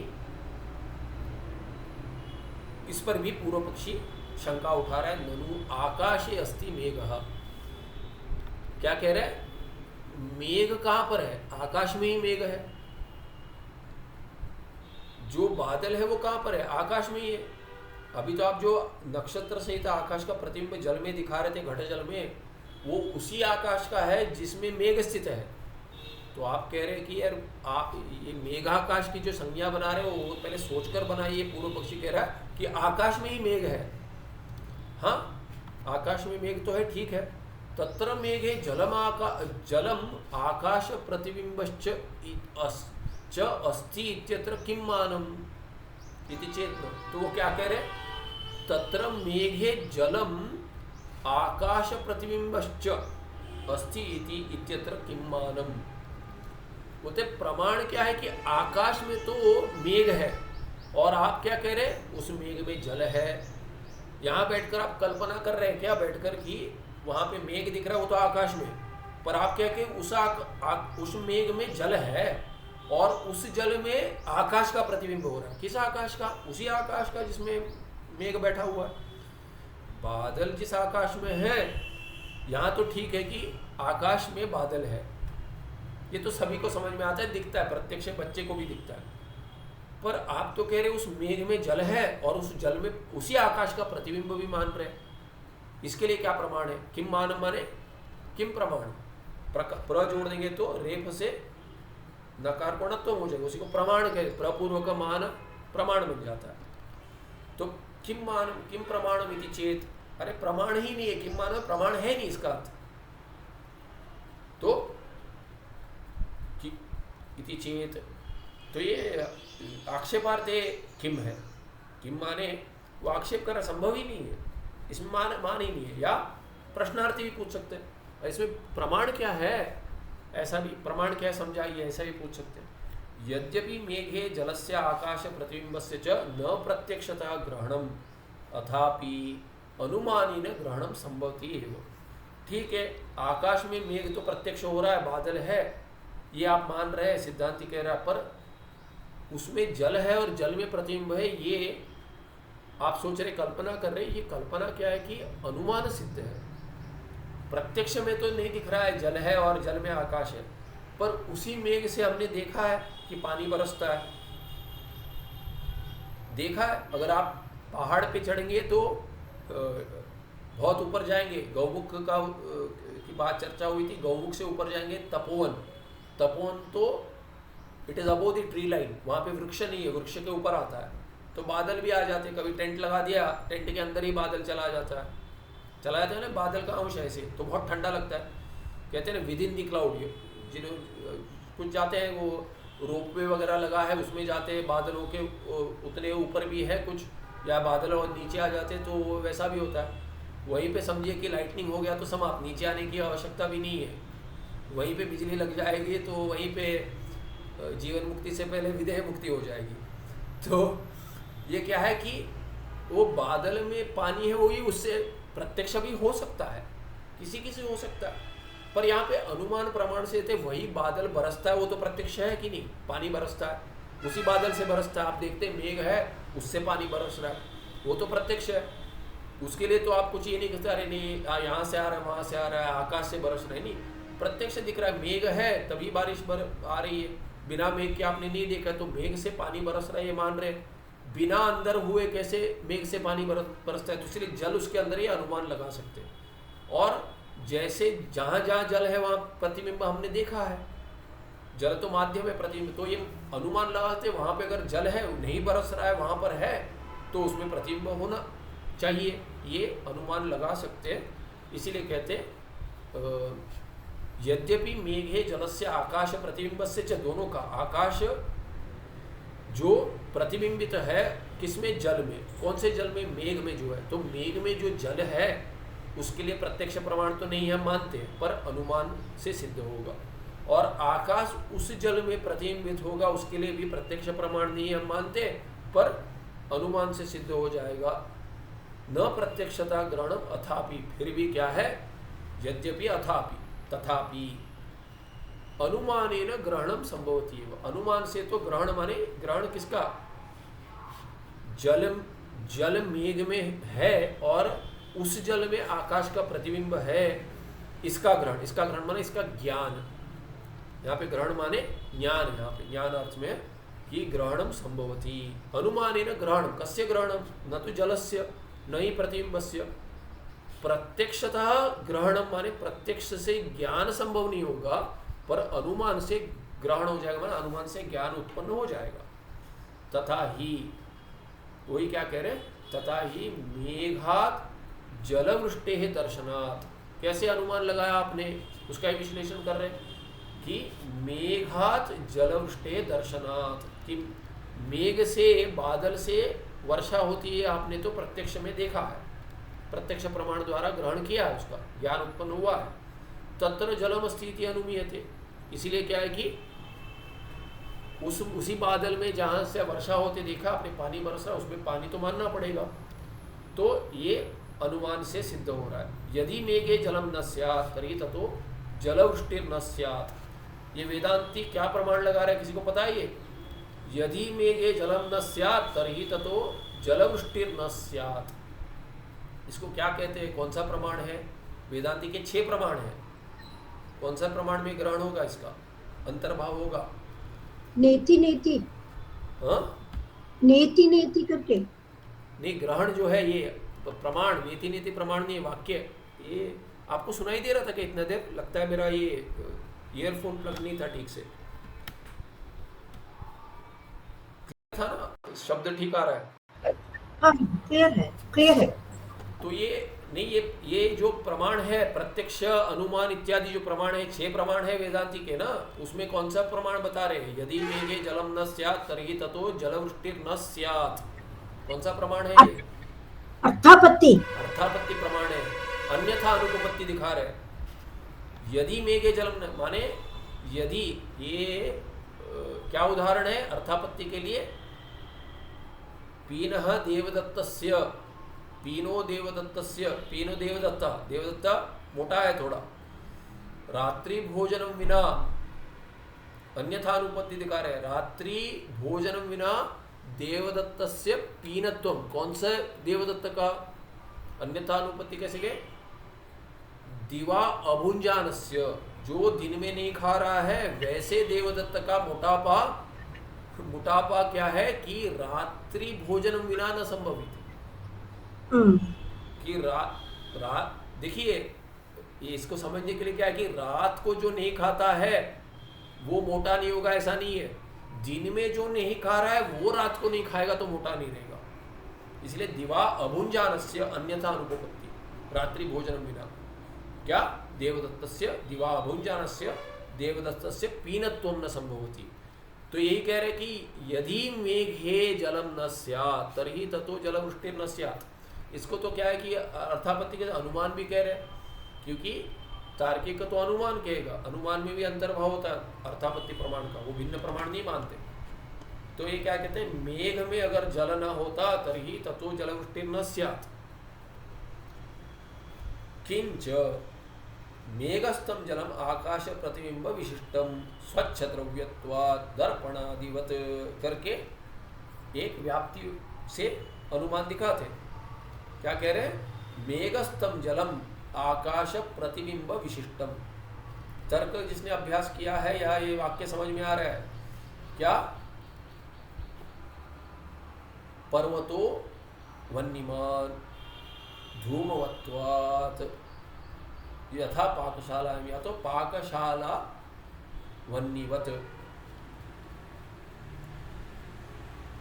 तो इसमें क्या साध्य है, क्या पक्ष है। पक्ष माने जहाँ पे संदेह है उसको पक्ष कहते हैं। पर्वत पक्ष हो गया उदाहरण में, पर्वतो वन्यमान धूमवत्वात्। तो पक्ष क्या है, जहाँ जो संदेहग्रस्त है कि वन्य है कि नहीं है, नहीं पता, उसको पक्ष कहेंगे, पर्वत पक्ष हो गया। पर्वत में वन्य है कि नहीं, इसलिए पर्वत पक्ष बन गया। और वन्य साध्य है, वन्य सिद्ध कर रहे कि हाँ पर्वत में वन्य है, इसीलिए वन्य क्या हो गया, साध्य हो गई। हेतु क्या हो गया, धूमवत्व, क्योंकि धूम वाला है पर्वत। धूमवत्व माने धूम, धूमात और धूमवत्व का धूमवत्वात् अर्थ एक ही है, धूमात धूमवत्वात्, क्योंकि वन्य वाला है। वन्य वाला होने से धूम वाला है, धूम वाला होने से वन्य होनी पड़ेगी पर्वत में। क्यों, यत्र यत्र धूमः तत्र तत्र वन्यः। यथा पाकशालायाम, जैसे पाकशाला में देखा था, भोजनशाला में जहाँ लकड़ी से खाना पका रहे थे, वहाँ पे यत्र यत्र ये तार्किक कहेगा, सिद्धांति वेदांति कहेगा यत्र। एक बार भी देख लिया तो भी जब तक विरुद्ध प्रमाण नहीं है तब तक वो स्वतः प्रमाण से सिद्ध हो जाएगा। दोनों का सहचार देखा है, वन्य और धूम को एक साथ देखा है।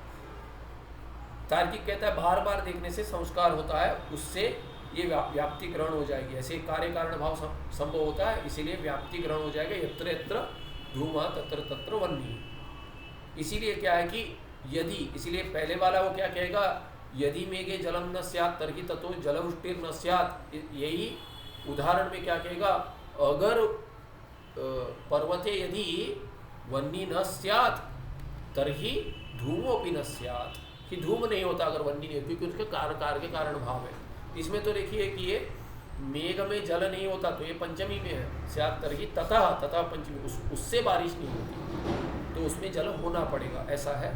तो उदाहरण को जो ये है उस संदर्भ देखकर हम अर्थ लगाएंगे। तो वैसे ही अभी इसमें साध्य क्या हो गया, जो अनुमान दिया मेघस्थम जलम, इसमें पक्ष क्या है, मेघस्थ जल जो है, मेघ में जो जल है वो पक्ष बन गया। उसमें संदेह है, क्या संदेह है कि उसमें आकाश का प्रतिबिंब है कि नहीं है, इसीलिए आकाश प्रतिबिंब उसका विशेषण बन गया और जल बन गया, मेघस्थ जल बन गया। मेघस्थ क्या समास है, उपपद तत्पुरुष। मेघे तिष्ठति इति मेघस्थः,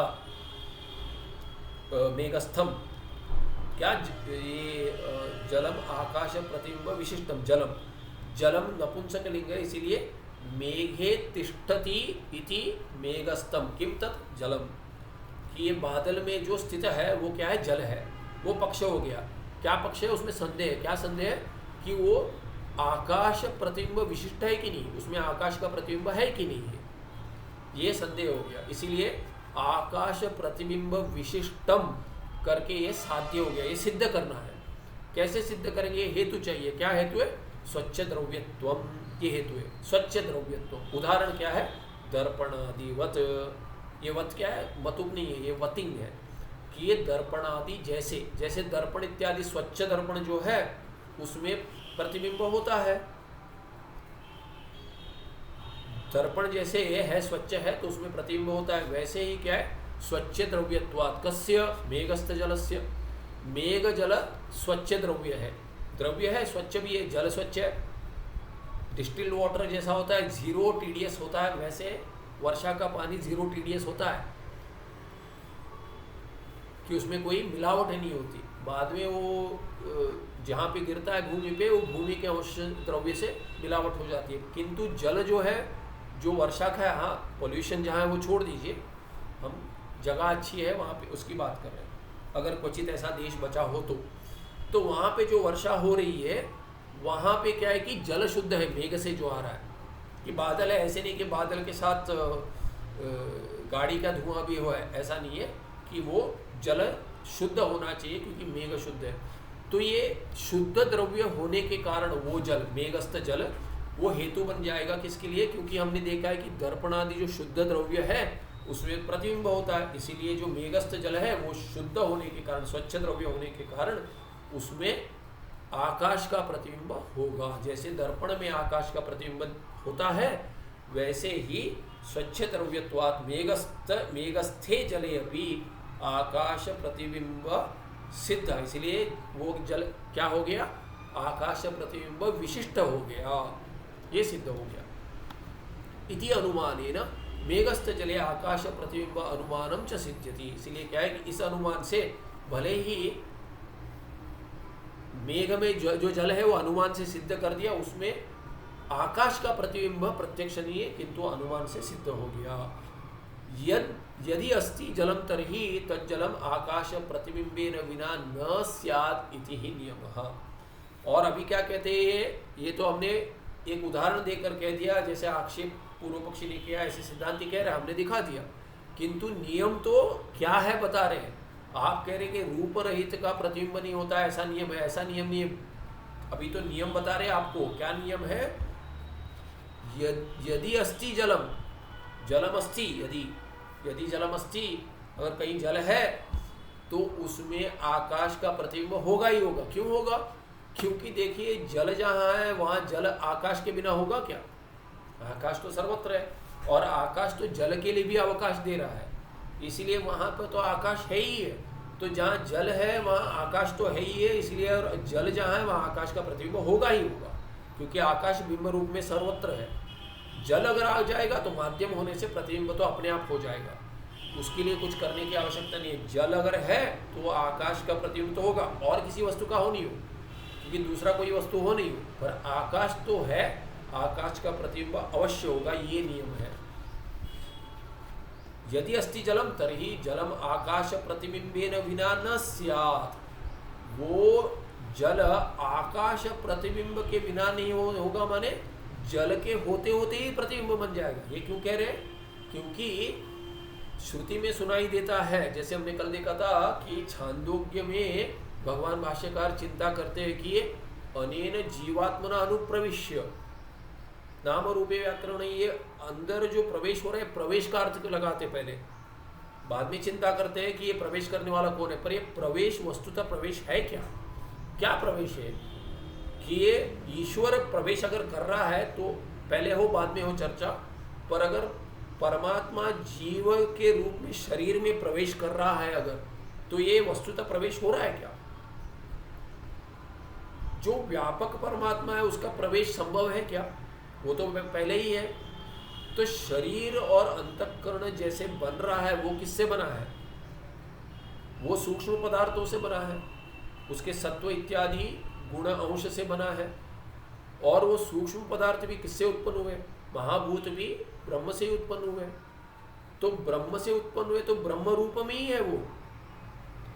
जब भी तैत्तिरीय कहते हैं कि तस्माद् वा एतस्माद् ब्रह्मण आकाश संभूत, आत्मना आकाश संभूत, आकाशाद वायु, तो वायु जो उत्पन्न हुआ आकाश से नहीं हुआ है।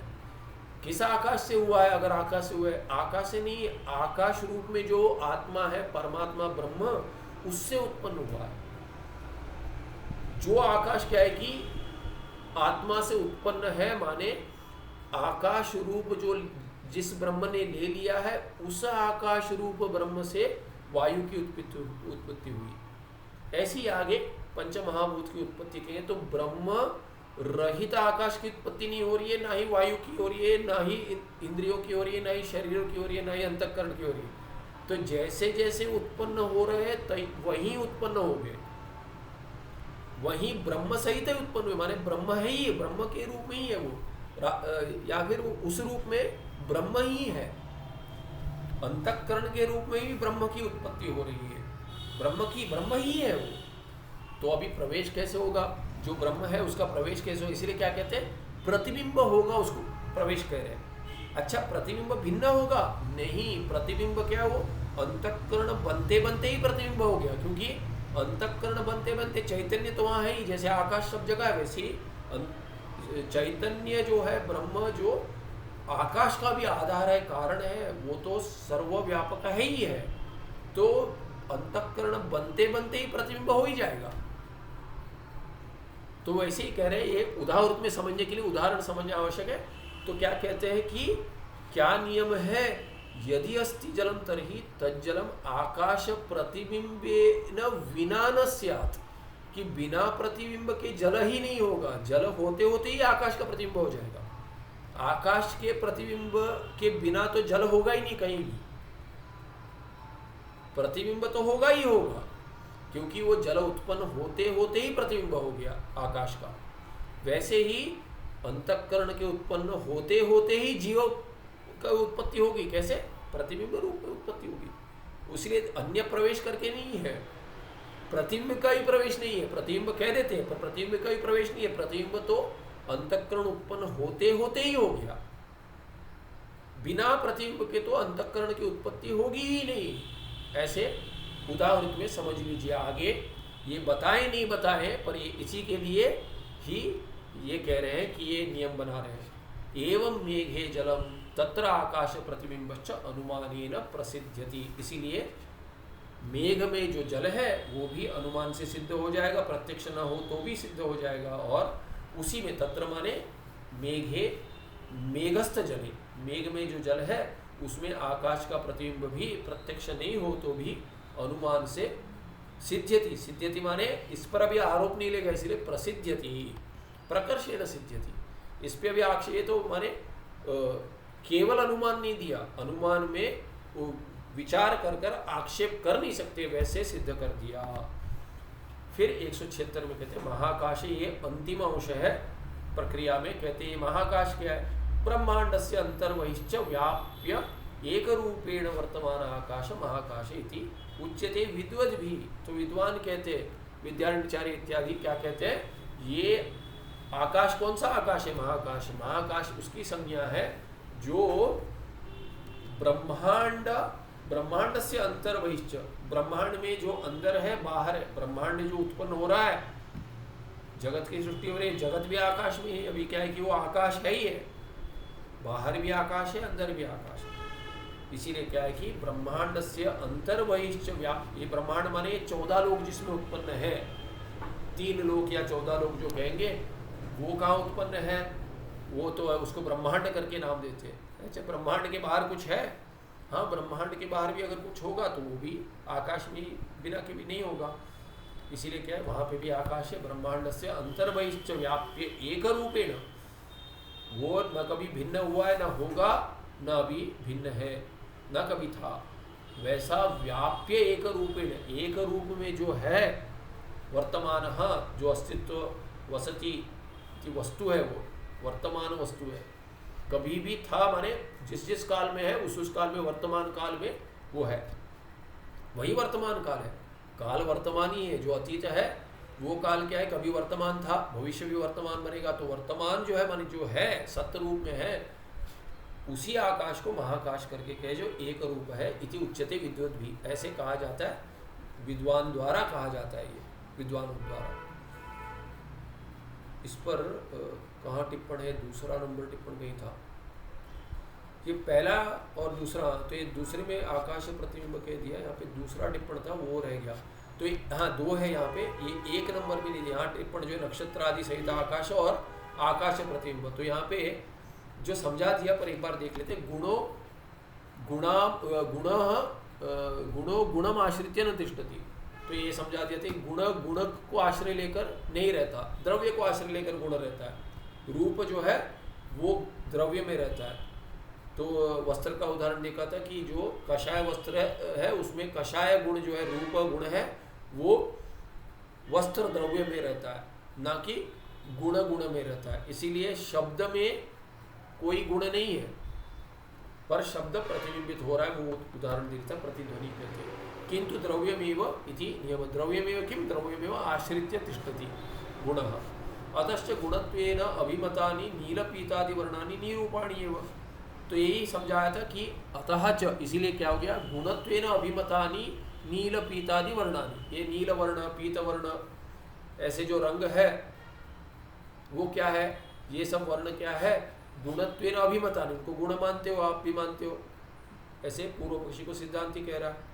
जिनको आप नील वर्ण पीत वर्ण कहते हो वो तो गुण है, इसलिए गुण है, इसलिए क्या है कि उनमें गुण होगा क्या, नहीं होगा, क्योंकि गुण में गुण आश्रित लेकर नहीं रहता गुण। इसीलिए क्या है कि नील रूप पीत रूप इत्यादि तो निरूप है, निरूप माने उनमें रूप नहीं है। नील रूप है, उसमें रूप नहीं है। नील रूप गुण है, उसमें दूसरा गुण नहीं रहेगा, उसमें शब्द स्पर्श इत्यादि कोई गुण नहीं रहेगा, रूप रहित है वो।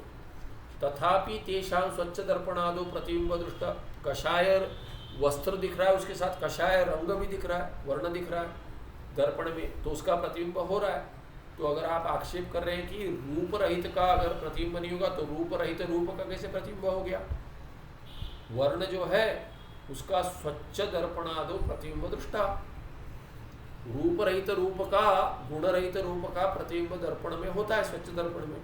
एवमेव रूप रहितयोः आकाश चैतन्ययोश्च प्रतिबिंब संभवेदेव। इसीलिए क्या है, उदाहरण में आकाश का प्रतिबिंब आप नहीं होगा रूप रहित होने से कह दिए, आपका लक्ष्य तो आगे आप जाकर ये भी कहेंगे कि चैतन्य रूप रहित है, निर्गुण है, इसलिए उसका भी नहीं होगा प्रतिबिंब अंतःकरण में, पर दोनों का प्रतिबिंब होगा। ये उदाहरण से समझा दिया, हमने देख लिया था, पर ये टिप्पण द्वारा भी देख लिया। चैतन्य से चातुर्विद्या विधि वर्णनम, तो यह भी चैतन्य भी उदाहृत में चैतन्य ले रहे, प्रक्रिया में जैसे 4 अंश उदाहरण में दिखाए, 4 संज्ञा दिखाए आकाश के, एक ही आकाश के, वैसे ही चैतन्य में भी चतुर्विध भिन्नता उपाधि को लेकर बतला रहे, प्रक्रिया समझाने, प्रक्रिया द्वारा ऐक्य ज्ञान के लिए। उपोद्घाता, इसके पहले पीछे थोड़ा समझाते हैं कि ऊपरी दृष्टि से मोटा मोटा दिखलाते, हे सौम्य चतुर्विधा आकाश लक्षणम उक्तम। आकाश के 4 भिन्न भिन्न संज्ञा लेकर हमने समझा दिया आपको करके, गुरु कह रहे शिष्य को, तत्व दृष्टि को हे सौम्य करके कहकर। चतुर्विध चैतन्य लक्षणम अपि उच्यमानम श्रुणु। अभी क्या है कि आगे चैतन्य में भी, चैतन्य का भी लक्षण 4 विध बताएंगे, 4 भिन्न भिन्न संज्ञा कहेंगे उपाधि को लेकर, उसको सुनो, वो सुनो। उस पर एक टिप्पण है, क्या कहते हैं, केषुचित् अद्वैत ग्रंथेषु जीव ईशु ब्रह्मेति चित् त्रैविध्य प्रक्रिया, चित् त्रैविध्य प्रक्रिया आश्रिता। तो क्या कहते हैं कि कुछ ग्रंथों में, अद्वैत ग्रंथों में जीव ईश, ईश माने ईश्वर, और ब्रह्म माने शुद्ध चैतन्य सच्चिदानंद ब्रह्म, ये 3 ही ब्रह्म इति चित् त्रैविध्य, 3 प्रकार के चेतन में भेद दिखलाए, न कि 4। आप कह रहे हैं 4, तो कुछ अद्वैत ग्रंथ में तो जीव ईश्वर और ब्रह्म इन्हीं की चर्चा होती है, तो 3 की चर्चा होती है, त्रैविध्य प्रक्रिया आश्रिता। चतुर्विध नहीं है, 4 नहीं दिखाए। अनादि पदार्थ षट्क निरूपणे चैतन्य त्रैविध्यम एवं उक्तम। और क्या कहते हैं, अनादि पदार्थ षट्क। अनादि पदार्थ क्या है, 6 है, 6 अनादि मानते हैं वेदांत में। उसमें जीव ईश ब्रह्म विशुद्ध चित्त कहते हैं, और फिर उसमें संबंध इत्यादि दिखलाते हैं, अविद्या, और उसमें भी अनादिकाल से भेद इत्यादि जो है वो ऐसे 6 गिनते हैं। उनमें तो क्या है कि उन 6 पदार्थों में भी अनादियों में क्या गिना है आपने, चैतन्य त्रैविध्य, चैतन्य तो 3 ही उसमें। उसके बाद तो क्या है कि चैतन्य और जीव में भेद, अविद्या और इसका चैतन्य का संबंध, ये 6 हो गए। तो ये इन 6 में चैतन्य क्या है, 3 ही है, जीव ईश्वर और ब्रह्म, वही उन्हीं तीनों की गिनती होती है करके कह रहे हैं। तो एक चौथा कहाँ से आ गया आपका, अनादि ग्रंथ में तो 3 की चर्चा हो रही है, बहुत सारे अद्वैत ग्रंथ में। फिर जो सभी वेदांती मानते हैं, क्या मानते हैं, 6 अनादि मानते हैं, उसमें 3 चेतन पदार्थ है, चौथा कहाँ से आ गया आपका? ऐसा आक्षेप करके कोई शिष्य पूछ रहा है, साधक पूछ रहा है, तत्र कूटस्थ परित्यागात न कोपि दोष स्यात्। तो क्या कहते हैं, कूटस्थ का परित्याग कर दिया उसमें। जीव क्या है? जीव है जिसके लिए चैतन्य वो है जिसके लिए अंतःकरण विशेषण बन गया। ईश्वर कौन है? ईश्वर वो है जिसमें, जिस चैतन्य में माया विशेषण बन गई, वो ईश्वर है। और ब्रह्म क्या है? ब्रह्म तो शुद्ध चैतन्य है। तो अभी कहते हैं कि शुद्ध चैतन्य जो है वो उसको ईश्वर साक्षी भी कहेंगे, पर जीव साक्षी जो है उसको कूटस्थ कहते हैं, उसका तो उसमें माने उसमें उसका ग्रहण नहीं किया गया। तो कहते हैं तत्र, उन ग्रंथों में और 6 पदार्थों, अनादि पदार्थों में 3 ही अगर चैतन्य मानेंगे तो सिद्धांति कह रहा है कूटस्थ परित्यागात न कोपि दोष स्यात्। कूटस्थ का ग्रहण नहीं किया, कूटस्थ चैतन्य का चौथा जो हम इस प्रक्रिया में दिखा रहे उसका ग्रहण नहीं किया है, फिर भी कोई दोष नहीं है। क्यों? ना ही चौथे दिखाने से कोई दोष है, ना ही उनके चौथे न दिखाने से कोई दोष है। क्यों? कूटस्थ ब्रह्मणोर न नाम मात्र भेदाद ऋते अन्य कश्चन भेदो अस्ति। ये न जाएगा अस्ति के साथ, नास्ति, कह नास्ति भेदा नास्ति, कश्चन भेदा नास्ति, अन्य कश्चन भेदा नास्ति। कोई भी दूसरा भेद नहीं है। किसमें भेद नहीं है? नाम मात्र भेदाद ऋते, नाम मात्र छोड़कर इनमें भेद नहीं है, कोई अन्य भेद नहीं है। किन में भेद नहीं है? तो कहते हैं कूटस्थ ब्रह्मणो हो। कूटस्थ जो है, और यहाँ पे ब्रह्म शब्द से क्या ग्रहण हुआ? ईश्वर साक्षी शुद्ध चैतन्य सच्चिदानंद। अभी जीव साक्षी जो है उसको कूटस्थ कहेंगे, ईश्वर साक्षी को ब्रह्म कहेंगे। तो 2 ब्रह्म तो और 2 साक्षी तो नहीं है, साक्षी तो एक ही है। तो उपाधि जिसकी बन गई, विशेषण नहीं बना, वो ब्रह्म तो शुद्ध चैतन्य एक ही है। उपाधि के लेकर हम 2 कहेंगे, कूटस्थ जो जीव साक्षी है और ईश्वर साक्षी कहेंगे ब्रह्म। तो ब्रह्म संज्ञा दोनों को मिलकर एक संज्ञा हो सकती है, ब्रह्म करके नहीं, हम ईश्वर साक्षी करके कहेंगे कहीं और। तो जब भी ईश्वर साक्षी कहेंगे तब हम कूटस्थ करके जीव साक्षी करके भी भेद करेंगे। पर जहाँ ब्रह्म कह दिए, ब्रह्म में तो दोनों साक्षियों का ग्रहण हो गया, क्योंकि साक्षी तो एक ही है, क्योंकि उपाधि तो शुद्ध चैतन्य पर कोई प्रभाव नहीं डालेगी। इसीलिए क्या है कि ब्रह्म में ही दोनों का ग्रहण हो गया। कूटस्थ ब्रह्मणोर न भेदः भेदा नास्ति। कूटस्थ और ब्रह्मणों में नाम मात्रा ऋते, ऋते ऋते जब ये आगे अव्यय क्या है कि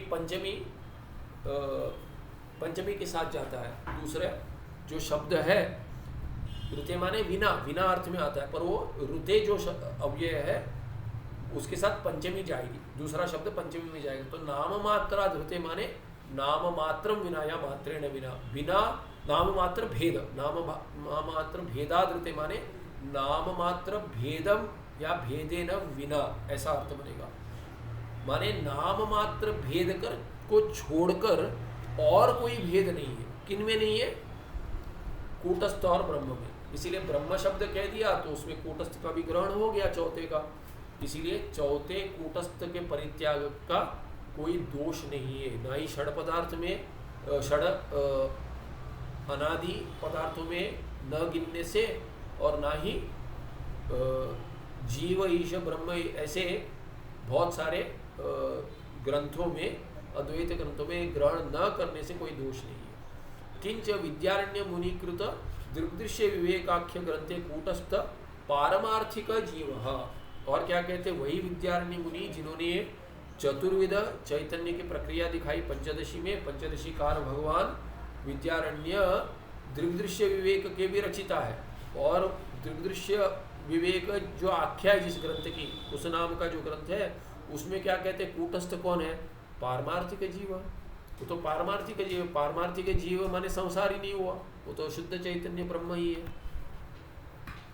जागृत कालिक अंतःकरण प्रतिबिंब व्यावहारिक जीव स्वप्न दृक् प्रातिभाषिक जीव इति च निरूपितम। तो कूटस्थ क्या है? तो वो जीव में 3 बताते हैं कि 3 जीव में भी 3 रूप से समझिए। जीव दृग्दृश्य विवेक में कहते हैं विवेक करने के लिए जीव कौन है? एक जागृत अवस्था में है, जागृत कालिक, जागृत काल में जो अंतःकरण का प्रतिबिंब है, उस जीव को क्या कहते हैं, अंतःकरण में प्रतिबिंब होगा कभी जागृत काल में। जागृत काल में ही तो अंतःकरण रहता है। स्वप्न तो पूर्व पक्षी पूछा स्वप्न में भी रहता है। अच्छा ठीक है, स्वप्न में जो रहता है वो तो प्रातिभाषिक है। स्वप्न में जो है वो तो जागृत में उठकर क्या कहते हो, अरे मैं तो वहाँ जंगल में था ही नहीं, तो कोई और था क्या, अरे उसका तो प्रतिभान हो रहा था, प्रतिभा उसका तो आभास हो रहा था, प्रातिभाषिक जीव कहेंगे उसको। व्यावहारिक जीव जो है वो व्यावहारिक जीव को मुक्ति चाहिए, न कि प्रातिभाषिक जीव को। स्वप्न में जो जीव है वो भले ही जागृत जीव का अगर अंतःकरण शुद्ध है, वो साधक अच्छा साधक है, सोचता है मुक्ति मिल जाए, मुमुक्षु है, जिज्ञासु है, और क्या है कि वो स्वप्न में भी सोचता है मुक्ति मिल जाए। पर स्वप्न में मुक्ति मिलने से तो जागृत जीव को मुक्ति नहीं मिलेगी। तो ज्ञान तो उत्पन्न जागृत में होना चाहिए। हाँ, स्वप्न में हो सकता है कि स्वप्न में ज्ञान प्राप्त हो गया, उसका जागृत में विचार किया कि किसी गुरु ने स्वप्न में उपदेश कर दिया, हो सकता है कि जागृत में अरे वहाँ पे मुक्त हो गया था, उठकर देखता है मैं अभी भी बद्ध हूँ। पर जब भी उस वाक्य का विचार करता है जो उपदेश स्वप्न में हुआ था, वो भी मुक्त हो सकता है जागृत में। पर जागृत में प्रयास तो करना पड़ेगा। इसीलिए क्या उसमें भेद कहते हैं, विद्यारण्य मुनि तीन जीवों में तीन भेद करते हैं। एक को कहते हैं जागृत कालिक जीव, जो अंतःकरण में प्रतिबिंबित हो रहा है, उसको कहेंगे व्यावहारिक जीव।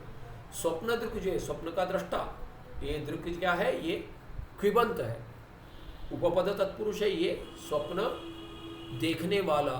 कर्तरी में कर्तरी क्विप आ गया, क्विप प्रत्यय शून्य, उसका कुछ रह नहीं जाते हैं, जीरो प्रत्यय करके हम पढ़ते समय उसको जीरो प्रत्यय करके समझते थे।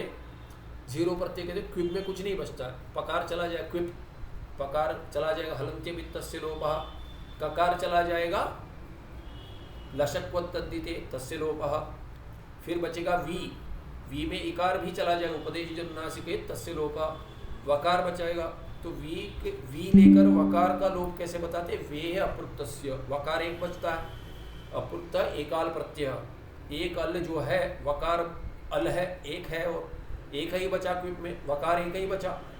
ककार इकार वकार और ककार वकार इकार और पकार में से एक वकार बच गया अनुबंध लोप के बाद, उसको एकाल होने से, एक अल होने से वकार की संज्ञा हो गई अपृक्त एकाल प्रत्यय, अपृक्त संज्ञा होगी। और वे अपृक्त से लोपः, वो भी चला जाएगा। जो वे है वकार जो है, वे है इकार वहाँ पे उच्चारण के लिए वे है कर दिया, तो वकार जो है वो अपृक्त जो है उसका लोप हो जाएगा, वे अपृक्त से लोपः, वो भी चला जाएगा, शून्य, कुछ नहीं बचेगा, सभी अपना अपना काम करके चले गए, अनुबंध लोप हो गया। तो वो शून्य प्रत्यय जो, इसीलिए क्या है कि ये धातु जैसे वैसे ही धातु दिखेगा। यहाँ पे धातु जो है स्वप्न दृक् कह दिया, स्वप्न दृक्। तो समय हो गया, ये समाप्त करके रुकते। स्वप्न दृक् जो है, दृश्य के शकार ककार हो गया, उसके बाद ये स्वप्न दृक् माने पद बन जाएगा, समास है, उपपद तत्पुरुष समास है। स्वप्न देखने वाला जो है स्वप्न दृक्, प्रातिभाषिक जीव, उसको प्रातिभाषिक जीव करके संज्ञादि इति च निरूपत। और तीसरा कौन है, जो पहले बताया, कूटस्थ पारमार्थिक जीव। तो पारमार्थिक जीव माने ना वो जागृत कालीन है, न स्वप्न कालीन है, तो कौन है वो, सुषुप्ति कालीन मान लो, नहीं, वो कहते हैं वो पारमार्थिक जीव है। कौन है, सुषुप्ति में भी जो है वो पारमार्थिक जीव बन जाता है, वो ईश्वर में लीन हो जाता है, अविद्या लेश रह जाता है, पर उसको पता नहीं है, इसलिए आनंद की अभिव्यक्ति होती है वहाँ पे स्वरूप की, इसलिए वही पारमार्थिक जीव है जो मुक्त जीव भी हो जाएगा आगे चलकर ज्ञान से। अनेन कूटस्थः जीव कोटौ अंतर्भावितः, इसीलिए क्या है कि कूटस्थ को जीव कोटि में अंतर्भाव कर दिए, जीव में, ना कि ब्रह्म में। ब्रह्म में भी कर सकते हैं, पहले कह दिया कि कूटस्थ और ब्रह्म में क्या है, कूटस्थ और ब्रह्म में केवल इसका नाम मात्र का भेद है करके कह दिया, तो ब्रह्म में अंतर्भाव हो जाएगा। फिर क्या कहते हैं कि दृग्दृश्य विवेक लेकर तो जीव में अंतर्भाव हो जाएगा, तो जीव में मानिए, पारमार्थिक जीव मानिए तो ब्रह्मार्थ ही हो जाएगा, या मानिए जीव माने क्या है कि जीव भी क्या है कि षड जो अनादि कह रहे हैं, वहाँ जीव तो चैतन्य ही है, ना कि सांसारिक है, इसलिए चैतन्य तो जीव को कहिए, ब्रह्म को कहिए, ईश को कहिए, चैतन्य तो नित्य मुक्त है, तीन तो नाम मात्र से भेद होंगे, ऐसे कह रहे। इसमें एक ये अंतिम पंक्ति कर देते, तस्य श्रवण मात्रेण विचारस्य महाफलम ब्रह्मज्ञानम अवाप्येत। तस्य श्रवण मात्रेण, तस्य कस्य, चतुर्विध चैतन्य लक्षणम अपि उच्यमानम शृणु। तो कह रहे चतुर्विध चैतन्य लक्षण जो कह रहे हैं उसको सुनो, ये प्रक्रिया में जो उदाहरण बताएंगे उसके श्रवण मात्र से ही, श्रवण मात्रेण विचार से महाफलम ब्रह्मज्ञानम अवाप्येत। तो कहते कि तुमने विचार तो किया है पर विचार का फल नहीं मिला तुमको, क्योंकि बिना विचार के तो प्रश्न नहीं पूछा है तत्व दृष्टि ने। इसीलिए गुरु कहते हैं मैं मानता हूँ तुमने विचार किया है पर मुक्ति नहीं हुई तुम्हारी, इसीलिए कहते हैं ब्रह्म ज्ञान उत्पन्न नहीं हुआ है, इसलिए संशय रह गया है। क्षमा कीजिए। तो श्रवण मात्रेण विचार से महाफलम ब्रह्म ज्ञानम अवाप्येत। विचार का क्या फल है? विचार का फल जो है उसमें महाफल क्या है? ब्रह्म ज्ञान ही है। ब्रह्म ज्ञान विचार का महाफल है। और वो कैसे संभव होगा? श्रवण मात्रेण। विचार की सिद्धि भी श्रवण से ही होगी, श्रवण भी विचारात्मक ही है। तो श्रवण मात्रेण विचार से महाफलम ब्रह्मज्ञान। कस्य श्रवण मात्रेण? तस्य। ये चतुर्विध और प्रक्रिया जो समझा उसके श्रवण से ही ब्रह्म ज्ञान उत्पन्न हो जाएगा। ये अगले पाठ में कल देखेंगे, ईश्वर इच्छा जैसे कल पाठ होगा तो कल देखेंगे। 178 में कूटस्थ वर्णन जो है वो देखेंगे। चतुर्विध उदाहरण में चैतन्य का विभाग करेंगे, कूटस्थ से शुरू करेंगे। जैसे घटाकाश से उदाहरण में किए थे वैसे यहाँ पे कूटस्थ से करेंगे शुरुआत। सुकर नित्य स्वप्रकाशम व्यापक नाम अधिष्ठान बुद्धि बोध्य बुद्धे दृक्यत्व निर्मल पारम सर्वेदांत वेद्यम प्रत्यक्ष परम तदेवान्नमत्व मुक्ति में चितामति। कोई प्रश्न है क्या?